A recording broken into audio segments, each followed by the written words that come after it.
On the morning of 6th of December 1995, Darren Nicholls went to work and took 4 or 5 men with him, including Francis Reed and Clive James. Colin Bridge might have been with them. They probably left about lunchtime going to the pub at Rain, which is just outside Braintree.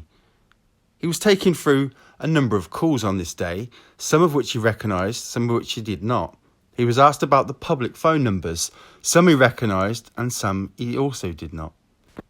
He said that if he and Steele wanted to speak, they did not speak on his mobile or Mick's, but Mick would ring him and indicate he should call him back on one of his numbers. There was one at the end of the road and also one at Great Bentley. These were the numbers at Steele's home. Nicholls would know which one to ring at. Nicholls also knew some numbers where he lived as well. Nicholls was referred to 4 telephone calls from his mobile, which were at 12:51 onwards to Steele's telephones, both the landline and through to his mobile. He said he did not know if Steele had contacted him previously and he was ringing Steele back. He referred to the call at 2 o'clock from Steele's mobile to his mobile, and he said at some stage there was a call between Steele arranging a meeting with Nicholls to take place at Ron Parkinson's motorcycles at Marks Tay. Originally, Nicholls did not think he would be able to make the meeting. Steele wanted to speak to him, but Nicholls could not think what the purpose could be. I will remind you a little later of some agreed facts about these calls, including the one that indicates that there was no record of a call coming from Steele leaving a message between times that spanned late on the 5th of December and the middle of the 6th of December. Nicholls said he arranged to meet Steele. He thought the time would be about 5 o'clock. At 14:39 in the evening, which you can see on the 6th of December, there was a record on his mobile, calling Steele's mobile. He could not remember what it was, but it may have been to confirm that he was going to be there on time. He took his people from Sunbury back after going to the Cock at Rain and having a few drinks and then popping back home. He could not remember how long he stayed at the pub. He then went home, not for a very long time, and then he went to meet Mr. Steele. He was on time. Steele was not there, arriving minutes after him. He did not know the purpose of his being there. He was only there because he was asked to be there. He did not do everything that Mr. Steele asked him. Steele arrived in his Toyota Hilux and was alone. Nicholls joined him in the passenger seat of the Toyota and they were talking, but Nicholls did not know what about. Before they moved off, Steele said he would explain on the way what they were doing. Steele said at the time they were waiting for Jack. Then Jack Worms pulled up behind them driving the Volkswagen Passat that Nicholls had sold to Steele. Jack Worms came to the window on Steele's side. They pulled off, then with Worms following, going down the A12 towards London. They left the A12 at Brentwood, turning left towards the A127 and stopped at a country park. Nicholls and Steele were leading and Worms was next. At the country park in a lay-by, Nicholls changed vehicles and went to the Passat. He was the driver of the Passat and dropped Jack off somewhere. Steele had told Nicholls what he should do. It was just past the Cockritton farm, on the left where that they stopped. Before they got there, Nicholls was told by Steele that he was to show them where a drug deal was to take place. What he had to do was drive Jack and take him to a place. Mick was going to meet the others and bring them to the same point. Nicholls knew one of the others because during the trip and the conversation he had learnt from either Jack or Mick that the person would be Pat Tate. Nicholls would say it was Mick who said that. The things he learnt were a combination of him asking questions and being told. When they had got to that point, he and Jack both moved off. Both moved from one vehicle to the other, then Mick pulled off and left Jack and Nicholls together. Either he or Jack moved the Passat from the entrance up to the gate to the country park once Mick had moved off. Nicholls was not sure then if he would see Steele again that evening. It had been snowing, but it was not just that. It was very wet and cold and perhaps raining lightly. The snow had started to turn slushy. At the gates, Jack said they were going to change the number plates. The road runs parallel with the lay-by, but the gates were set a little bit back and it was dark. Worms had the number plates and said they were going to stick them on with double-sided tape. Nicholls said they would not stick because everything had to be dry. Worms said he would try, and Nicholls said, "You try, I've already got wet boots."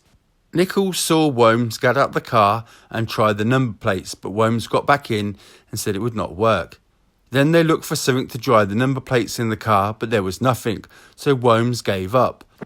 Holmes said, "Drive down to the halfway house and park." Nicholls drove there and back to the car park he was parked, looking forward at Mick's Hilux. Nicholls had his phone on him. He could not remember if Mick and Jack had their phones with them, but he was sure they did. He could see the Hilux to the front and to his left 30 metres from back where he was parked. Jack told him to move because Jack wanted to be in a better position.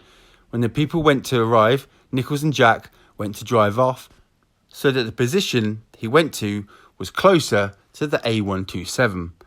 Nicholls parked to the other side of the car park facing into the pub. He could see into Steele's car on his right. He could remember any activity with Steele's car, but quite shortly, minutes after that, he moved because Jack told him to pull off because Jack had seen Pat arrive. What Nicholls saw was a Range Rover arriving in the car park, parked next to Steele's vehicle. Nicholls could not see how many occupants the Range Rover had, nor the identity of any of the occupants. He did not recognise the vehicle either. He moved the Passat and went out of the car park into the slip road up the A127, up to the roundabout, and then back to the A127. He did not know where he had to stop. Jack said go down to the A127 to the A130 going towards Chelmsford, to get to the Rettendon Turnpike and straight over past the school and Rettendon Hall, and there is a turning to the right, a little farm track. Nicholls had never noticed that turning before. He said he saw Steele later that evening. That was at that turning. When Nicholls saw him that night when he arrived, it was dark. As to the time, he was not sure. If he knew what the time was, it was about 6:30 perhaps. He was told to turn into the lane from the main road and did a right-hand turn into it and travelled just over the length of a car and turned the car around at that stage. This was his first arrival there, and there was only Jack Holmes and himself in the car. He drove in and did a 3-point turn. Jack told him to go away somewhere nearby and wait for Jack to phone and tell him to come and get him. Jack was wearing overalls and Wellington boots, and he was in the front passenger seat. When he got out of the vehicle, he got a bag and a coat from the back of the vehicle. The bag appeared to be a carpenter's bag, like a sausage shape, a canvas one. Nicholls thought there might have been an interior light on at that stage. He asked Jack how long he would be and asked if he could go to the pub to have a beer. Holmes said, "No, we won't be long. Just wait for me to phone you." Nicholls drove off down the A130. He went past a pub that he knew with a pink Morris Minor outside it. He turned right towards Chelmsford and continued along the road past the pub, went way past it and turned at the first place you could turn and back up the A130. He did a U-turn and came back to a little pub. He parked at the edge of the car park and checked his telephone, checking that he had a good signal to receive a phone call. He turned the interior light on. There is a visual image on his mobile phone on which the more dots there are, the stronger the signal. He had a very poor signal and he decided to drive back up the A130 past where he dropped Jack. He drove past the place where he dropped Jack, went up the hill into the village, took the first left, what would be into Meadow Road. Left again and turned round again and then parked on the left side, coming back as close to the A130 as he could. He checked the signal strength again and had a very good signal. He did not remember what he did, but it was not a very long time, a matter of minutes that he remained there. He was not at that time sure if they were going to do a drug deal, just showing where a drug deal was going to take place. Then he got a phone call from Jack, "Come and get us." He might have said okay or answered him, but he pulled off, turned right down the A130 towards the lane. He could not turn straight into the lane because behind him and coming towards him there were cars, so he had to wait. Then he turned the car into the track and again turned it round to face towards the road. He had his headlights on, and when he pulled in, he did not see anything or anyone as he drove into the track and turned around. Once he had turned in, almost immediately, the back door on the passenger side opened and Jack got in. No light came on when Jack got into the back. Nicholls did not think the courtesy light came on if it was the rear door you opened and not the front door. He could not see what Jack was wearing then because it was dark. He could just see that it was Jack. Nicholls could not remember who spoke the first words, but Nicholls said, "Where's Mick?" Jack said, "He won't be long. He's dropped something." After not very long, a couple of minutes at the very most, Steele opened the front door and got in, and this time the interior light came on. When the light came on, Nicholls saw that Jack Womes sitting in the twin seats at the back and saw his hands, that he was wearing surgical type gloves like a white colour. They were covered in speckles of something, which he saw was red. At that point, he did not recall any sign of a bag which Jack had taken with him. Nicholls saw Steele get in, and as soon as Steele realised the light was on, Steele told him to turn it off. So he was more busy trying to turn the light off, but it could be about the same time as Steele got the door shut that the light went off anyway. Steele told him to pull away, and he pulled away. Nicholls was not sure at that point that he realised after Mick had spoke what had gone on. Mick said, as they pulled off, something along the lines of, "They won't fuck with us." Nicholls drew the conclusion that they had been killed, or someone had been killed. Nicholls just pulled out the track. He was not looking where he was going, and forced a car nearly to drive into them. Steele said, "For fuck's sake, pull yourself together." Nicholls said at that time he was a bit shocked. Mick started to hand a gun over to Jack in the back. Mick Steele was sitting next to Nicholls, but Nicholls was still driving, but he saw bits of the barrel. Nicholls said, I think, a set of side-by-side barrels, not under and over. They were quite short, perhaps as short as a foot long, or a little bit more. Mick handed some other bits over, but I wasn't paying attention. Mick asked me several times if I was okay. I wasn't okay. Jack said at that point, Mick had fired his gun and it had fallen apart. Jack laughed after he said it.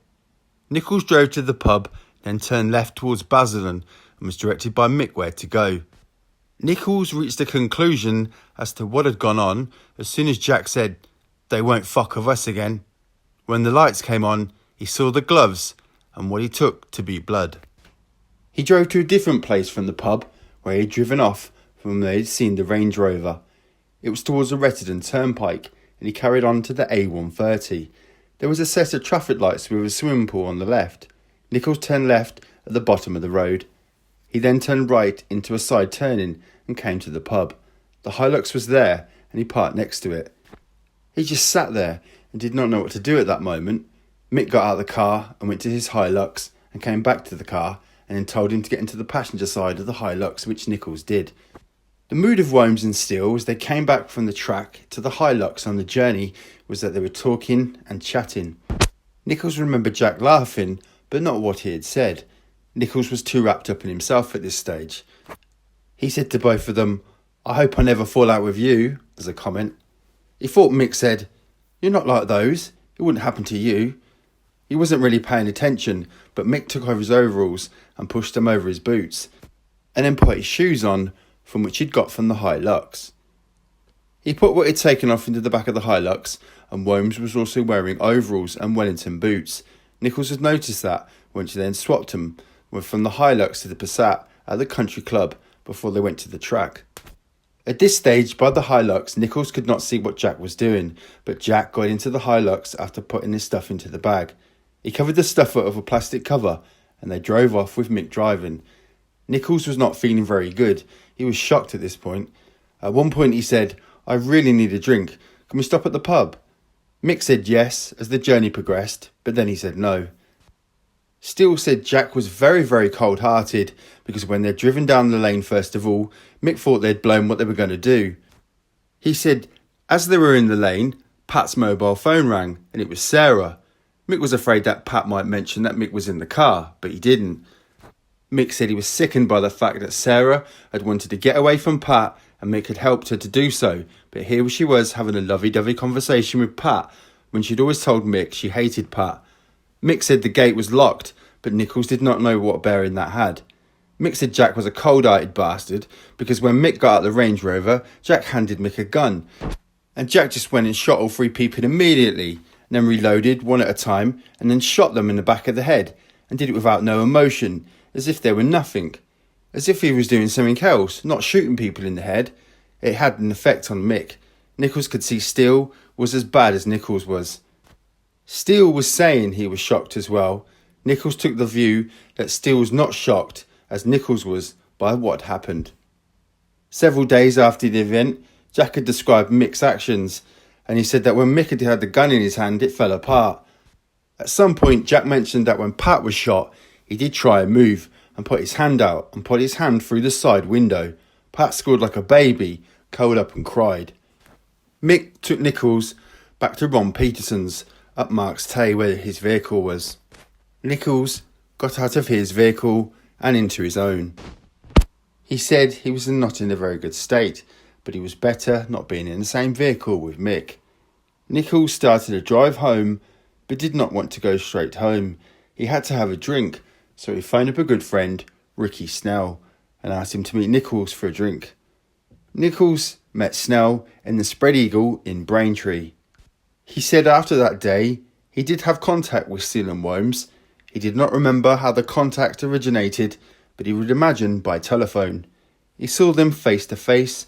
He saw them less than before. But he was still doing bits and pieces of work at Steele's, so there was talk about what happened on that night. The next night, he was aware of press reportings, which he'd heard on the radio.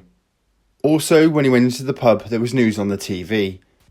At some time, he heard mention of the other two names that had been killed, but he did not recognise either. Then a few days after the conversations, Mick Steele was burgled. Mick Steele in conversation was trying to justify what had happened. His general chat was that they were horrible bastards, the nasty things that they had done. He was just convincing himself that it was all right what he had done. He said he'd done the world a favour by getting rid of them. He said he felt like that angel of death. He was just convincing himself that he'd done him a favour from what he had done. Either Jack or Mick said that they had tempted them there by saying that there was going to be a large cocaine deal, that they were going to land an aeroplane. All they had to do was knock off the pilot, and it would be all theirs. He said he never saw the gun in their possession. Either Mick or Jack told him that the guns had been ground up to powder and thrown into the sea. He was also told the car was got rid of, meaning the Passat. Mick said he'd burnt the overalls and boots on his bonfire and walked to the spot. He had a really big bonfire which he burnt for days, and it was still smoking. Mick says, "That's where I burnt them." Nicholls heard gossip and discussed the gossip he had heard with either Mick or Jack. Mainly Mick, he would say. They said the gossip they had heard was that it had been revenge for some of the nasty things the three had done to some other people. They also said he'd heard that the police had done it to get rid of them, and they laughed. Someone, either Jack or Mick, said that they'd taken them there to be executed, and given the choice of being either shot or having their head cut off. Jack said that when it had happened, Mick had got really excited, saying, "Give me more bullets." Also in one conversation, Steele had said to Nicholls that it had some good or bad news. He said the good news was that Ian Spindler was supposed to have been in a Range Rover. Nicholls did not know if that had been the good or bad. The good news was that if Ian Spindler had been in a Range Rover, Mick would have killed him as well, because Nick knew that I didn't like him.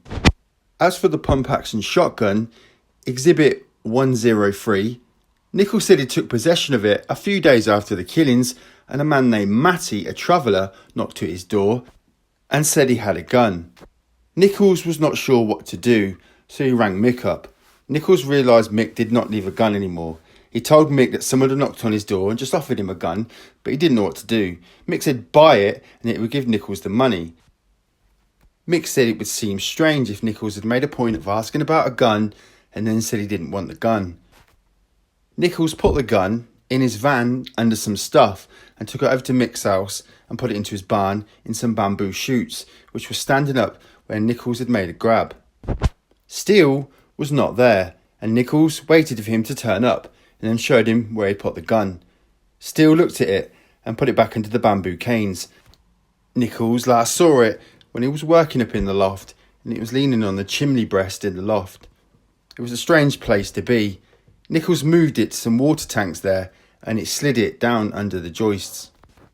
After Nicholls was arrested, he was interviewed by police officers and asked if he would go with them to retrace the routes on his alleged journey that he had taken. He did attempt to retrace the route which he had taken on the 6th of December. He pointed out various locations on which he had said various events happened. Finally, he identified Exhibit 124, the mobile phone, Exhibit 32, a boarding pass, Exhibit 125, a book on navigation which had been loaned to him by Mick Steele when he was in prison and had been found at his house by the police. He also identified Exhibit 126, the photograph at Madame Tussauds Waxworks, of which he had a copy at home. Members of the jury, that was his evidence in chief. You remember he was cross-examined by Mr. Parkins. At the start of his cross-examination, he said he told the complete truth to the best of his recollection. Mr. Parkins asked him about the comforts he'd been having in custody, and Nicholls said that since May the 13th, 1996, the day he'd been arrested, he'd been having comforts made available to him. There was a colour TV from his home that had been put into his cell. He'd been with the police officers numerous times since up to the trial and had many conversations with them. They had talked about the forthcoming trial and what his role was to be. He had been told the Crown case against the defendants essentially depended on him. He had been told without him, they did not have a case, or did not have much of a case. He was their main witness. He had to be sure he was telling the truth. He was asked if he was a truthful man by nature by Mr. Parkins, and Nicholls said, "I don't think you can say I'm a truthful man by nature. I have previously been in trouble with the police."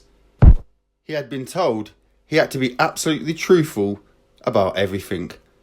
He was asked by Mr. Parkins if it had been his attitude to be selective, and he said, "Not now, not in evidence to the jury. I don't think my approach has been to modify things if I've been caught out, and then to change direction. There were occasionally when I said things, but I didn't say enough. I told the complete truth before the magistrate. I'm sure I did." He agreed that in the previous 2 days of his evidence, that is to say his evidence in chief, he'd been given quite a lot of detail, and there was other things that he was very vague about the detail. He said he would never forget that day, the 6th of December. He said he answered questions that were asked of him, and he gave a general account of that day. As to Steele's possession of Exhibit 103, the shotgun, and in terms of Nicholls' memory, he was given the best that he could recall. He was not deliberately vague in dealing with important matters. He was very sure no one had told him just to be vague about that. This was also true for the purchase of grass. He had told the absolute truth about the alleged drug runs that Steele was involved in, the absolute truth about the lead up to the events of December the 6th, the absolute truth about buying the shotgun for Steele at his request, and about helping to redecorate Meadow Cottage. About all these 4 topics he had told the truth. As far as he was aware, he hadn't lied about anything in his evidence up to that stage. As to whether he wanted to change anything in his evidence, he said, "If you told me something that I hadn't remembered before and made me remember, it might be different." He did not want to change anything so far. He spoke about the witness statements of the 21st of May, 20th of August, 29th of August and the 22nd of November 1996, all taken down by D.C. Winson. He said, "I believe each statement contained the whole truth. I understand the importance of being truthful and accurate." He said, Colinbridge and himself were arrested on the 13th of May 1996 in possession of 10 kilograms of cannabis resin. It had been concealed in a toolbox which was placed in the back of a vehicle which Colinbridge was driving. If Colinbridge got stopped, he was taking a risk. Nicholls hadn't told Bridge he had done that. He was very friendly with Colinbridge. Colinbridge had not been prosecuted. They were driving 2 vehicles in convoy back to Braintree, each going to their own homes. Nicholls was driving the Jaguar. He would have sold his cannabis. He was going to sell it to more than one person. There were 40 bars, 40 of them, and most of it was to be sold in bars to regular customers to whom he'd been selling for a very long time. Long before he'd been involved with Mr. Steele, he had got drugs for people. This was less than a quarter kilo. He agreed there were lots of interviews going on for a number of days.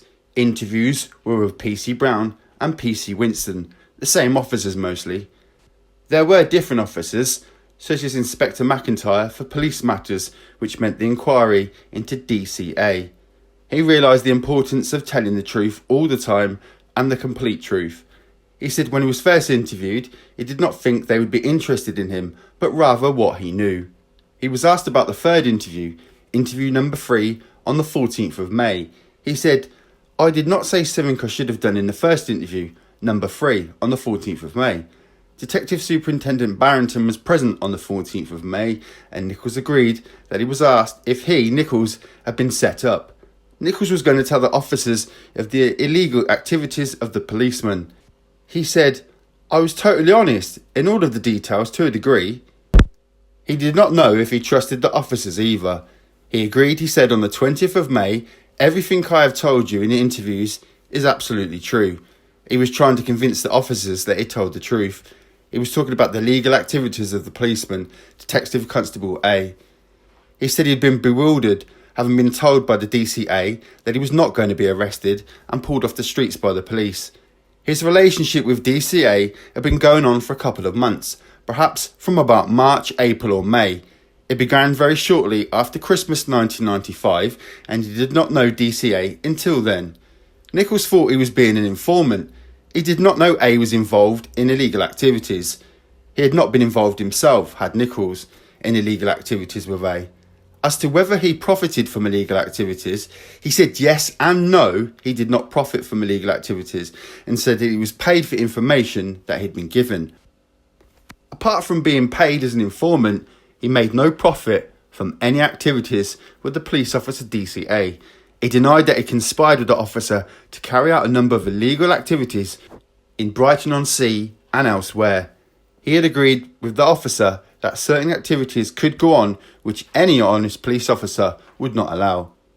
DCA was the only policeman he'd ever spoken to, and he had first met at Christmas in a pub in 1995. He'd seen him delivering spirits to Dave Truly at his office. He walked past him and was introduced in the pub. He said DCA told him something along the lines of that he would get me references about how honest a person I was. Nicholls would be impressed and Nicholls would believe him. He said you would have thought DCA would be honest in dealings with the public and his superiors. He had a badge of respectability, and Nicholls did not think at the time that badge was false. Nicholls had no knowledge of his corrupt dealings at that time.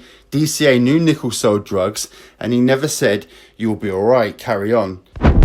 Nicholls told him, DCA, that Nicholls had some drugs. It did not seem to bother him. Nicholls did not know how the police worked with informants. DCA and Nicholls cooked up a false story when Nicholls became an informant. There was a time when DCA's desk phone at Braintree Station was monitored, but Nicholls was not told about that. Nicholls did agree to board a North Sea ferry and steal £150,000 from the boot of a car, which Nicholls alleged had been taken abroad to buy drugs from the continent. The car was Nicholls' Jaguar they'd been talking about, and Nicholls told DCA about the car. Nicholls agreed he'd had a conversation with DCA about a chemical called BMK, and it was a serious conversation. The chemical was used to manufacture amphetamines. Nicholls had no idea who was going to do it, manufacture the amphetamine. He told DCA that 2 pints are available, and DCA said he needed more, say a gallon. Nicholls was not sure if DCA was honest or dishonest. He gave him information in answer to his questions, but nothing ever came of it. It was not an attempt to set up the two men that Nicholls had previously dealt with, Donnelly and his brother Nick. He did not want them set up, and they hadn't done anything to him. Nicholls believed DCA and himself had had a conversation about Nicholls selling drugs and selling them on his patch, DCA's patch. Nicholls said he would dish them out like sweets. Nicholls said he had sold drugs in the months before May 1996. If he'd sold drugs, he would have made a profit. He'd had a conversation with DCA about that. He sold the drugs and told DCA the names after these people had had the drugs. He said, I did plan to set up Steele and Womes. DCA wanted information about people, and I wanted to remain friends with him. I gave him the names after they had sold them. It was to keep in with DCA. I had it in mind to keep it in with him. When I said the more illegal the better on the telephone, I don't remember that it was a serious conversation. He said in July 1996 he was asked questions by officers investigating DCA, and he had no idea that they had a tape of his conversation with DCA in their possession. Inspector McIntyre played it over, and Nicholls said, "That's it, it's on tape then, oh dear," and Nicholls laughed. He heard the tape, and it was different from what Nicholls had said. He could not recall the conversation until they explained it to him. He gave his recollection of the conversation, and he laughed because it did not matter to him. When they played the tape compared with the trouble Nicholls was in, then it did not matter. Nicholls did not believe he was lying. He was agreeing with A to set him up on a serious crime, hoping to be looked after. My goodness, he set me up, came to Nicholls' mind soon after Nicholls' arrest. DCA had taken some money from Nicholls on one occasion. He agreed it was a sweetener, if that's how you put it. He agreed He never once told DCA that he knew he'd committed the murder. He raised it when he first knew DCA, but he never told him. All he told him was his own theory, but he did not remember using the word theory. There was no hint to what Nicholls was going to do to try and get him to arrest Steele and Wilmes. It was put to him that his final version was one where he'd been guided in the story by other police officers. He denied that, and he denied the specific suggestion put to him that Detective Constable Brown and Detective Constable Winston had guided him in his story. He said his account was not a blend of facts that he knew and fiction. He agreed that the final version might, if not tested, be fairly believable. He accepted that he and DCA set out to hoodwink senior police officers about the drugs in the IRC pit. He said DCA was protecting me. Nicholls deposited about 50 kilograms of cannabis resin in the pit. He told that to DCA in February or March, and the Essex Police Diving Squad made the original recovery. He and DCA concocted a false story as to how Nicholls knew about the drugs. To make it believable, they cooked up stories as to how Nicholls knew the things were there. Nicholls named the public house in Hadfield Way as to where he'd heard the conversation, and named two people, Tim and Dave. It was a false story. He did not think at the time about whether it was honest or not. At that time, that was his attitude, but it was not now his attitude. When he gave information, he did not think it was very important who he got the information from. He was worried about himself at the time, admitted when he'd done wrong in smuggling those drugs.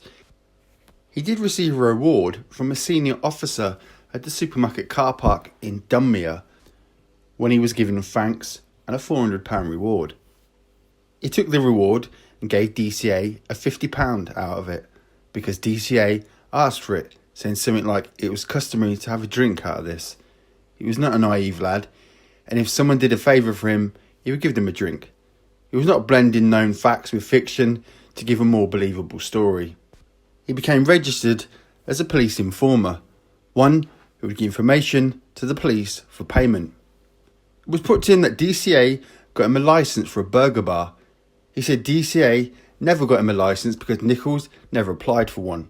What Nicholls had done was to find a location that he was going to use. Nicholls agreed that it was the cannabis resin in the consignment which he put forward as a centre as the motive for the Rettendon killings. This is why they happened. He said he never gave DCA any hint that he knew about the Rettendon killings at the time he mentioned them. DCA made notes at the time. He had never been told these notes had been recovered. He said it was his state of mind as a registered informant to set them up, Steele and Wilmes, and get them arrested, but not for murder. Before he started to give information to A, and the reason he got in with Detective Sergeant B was to have Wilmes and Steele arrested. In his interview, he deals with things they discussed, Detective Constable A, Detective Sergeant B and Nicholls, in order to have Steele and Wilmes arrested. He said, "I have always believed something has to happen for you to receive a reward. I've got no reward for anything. I wasn't looking for a payment. I gave you information because I wanted him arrested. It was very useful." Nicholls went on to say, "Mr. Brown and Mr. Winston told me I should tell the truth. In the interview, I was told to be honest, and I tried to get around it, but I couldn't. I don't know where the conversation is. I was told to tell the truth, as I wouldn't be protected. I wasn't making a very good job of not telling the truth, because when you don't tell the truth, you can't remember what you said at a later date. After a little while with the police, I initially thought I couldn't trust them, and I'd be hanging myself. My solicitor told me as well, it has got to be the whole truth." Nicholls said the tapes in the police interviews were not stopped by the police to correct things. The tapes was only ever stopped at his request when he wasn't feeling well and wanted to go to the toilet. "I wasn't told what to say. There was no whispering words of instruction. I was never pointed in any direction unless they asked me questions and I answered. There was a written record kept and a custody record, I believe, which included any visits I received. I was taken out of the police station to show them the location. I did have visits from the interviewing officers which were off tape. They were not making a written record of what passed between us on these visits. The longest would be hours. They visited me all the time. They were assigned to visit me. They were the officers who were questioning me. They came to my cell, but I wasn't asked about the investigation. He agreed. He did say on page 32 on interview 4 on the 14th of May, I fucked the story up here again. In interview 6, I've lost the plot. I don't know if I'm off the track. In interview 9, page 27, I'm hoping you remind me of things I can't remember. He said, what I meant was, I was speaking of things. They jog my memory. By speaking of things you do remember, you may say something which makes you remember. It was not anything to remind me of the bits, but I hadn't said on tape. It is wrong that I was being prompted to get my story right. I was not anxious to please them. Members of the jury, that is another day of examination of Nicholls concluded. Next, we move on to the evidence of Michael Steele.